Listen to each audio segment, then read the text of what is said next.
लड़के वालों की तरफ से निकाह नामा कैसे पुर किया जाए। देखें, जब भी रिश्ता करें कोशिश करें कि शराइत मुबहम ना हो और अपनी इस्तात के मुताबिक हो।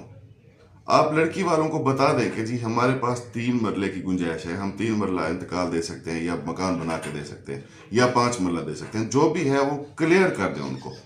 आप 3 मरला अगर इंतकाल देना चाह रहे हैं तो वो उसी वक्त ही इंतकाल करा के दे दें उनको, और निकाहनामे में मेंशन कर दें कि हमने ये 3 मरले इनको इंतकाल करा के दे दिए हुए हैं। देखें, देना आपने कल भी है आज भी है। आज दे देंगे तो एक तो निकाहनामा प्रॉपर हो जाएगा, दूसरी बात यह है कि एतमाद की फजा कायम हो जाएगी। होता यही है, झगड़े क्यों होते हैं, आप 6-8 महीने का वक्फा ले लेते हैं, 6-8 महीने के बाद वो कहते हैं कि मियाँ बीवी आप आपस में खुश हैं, ठीक चल रहे हैं। 6-8 महीने के बाद लड़की वालों की तरफ से मुतालबा आता है कि भी करा दें, आप कहेंगे जी 1 महीने बाद कहते हैं 2 महीने के बाद। दूसरी बार जब आप कहेंगे, आपको कहेंगे वो, तो आप सोचेंगे कि ये बार बार क्यों कह रहे हैं, इनको क्या मसला है, ये क्या करना चाहते हैं। यहाँ से गलतफहमी पैदा होती है, यहाँ से फिर झगड़े होते हैं, केस चलते हैं, तलाकों तक नौबत पहुंचती है। तो इन चीज़ों को आप क्लियर रखें। जो चीज़ आपने इंतकाल देनी है वो आज ही इंतकाल करा के निकाहनामे में लिखवा दें। अगर आप प्लाट दे रहे हैं, मकान नहीं बना पा रहे, तो आप उनके साथ तय कर लें कि हम 5 साल बाद आपको मकान दे देंगे, तो फिर 5 साल लिखवाएं। ये ना लिखवाएं कि जल्द अज जल्द करा देंगे, जल्द अज जल्द कुछ नहीं होता।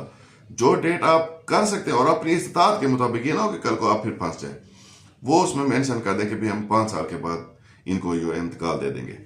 तलाई ज़ेवरात सोना आप जितना दे सकते हैं, 2 तोले दे सकते हैं, 1 तोला दे सकते हैं, 5 तोले दे सकते हैं, वो भी उनको बता दें जी हमारी इतनी गुंजाइश है, अगर आपको ये सूट करता है तो आप बता दें। लड़की वालों को भी चाहिए कि इतनी शराइत ना रखें। आज 10 तोले की कीमत जो बनती है वो तकरीबन 50 लाख रुपए के करीब बनती है। वो इतना ज्यादा बोझ पड़ जाता है लड़के पर कि वो सारी जिंदगी उसमें से ही नहीं निकल सकता।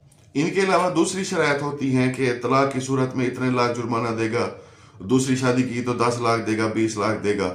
वो गैर जरूरी शराइत हैं, वो ना लिखवाई जाए तो ज्यादा बेहतर है, क्योंकि उनका कुछ होता नहीं है। अदालतें किसी पर जुर्माना लगाती नहीं है, ना सजा करती हैं। तो ज्यादा बेहतर है कि तलखी ना लाई जाए, उन शराइत को छोड़ दिया जाए। अहम तरीन शराइत बच्ची की सिक्योरिटी यही है कि उसके लिए एक मकान या प्लाट हो जाए और कोई जेवरात वगैरह हो जाए, तो वो अपनी इस्तात के मुताबिक खुले डुले अंदाज में बता के बात करके वो तय करें और निकाहनामे में प्रॉपर तरीके से उनको लिखवा दें, अदाशुद लिखवा दें, अदा करके अदाशुद लिखवा दें, तो वो सबसे बेहतर है। इस तरह आपका रिश्ता ज्यादा अरसा चलेगा, ज्यादा एतमाद की फजा होगी।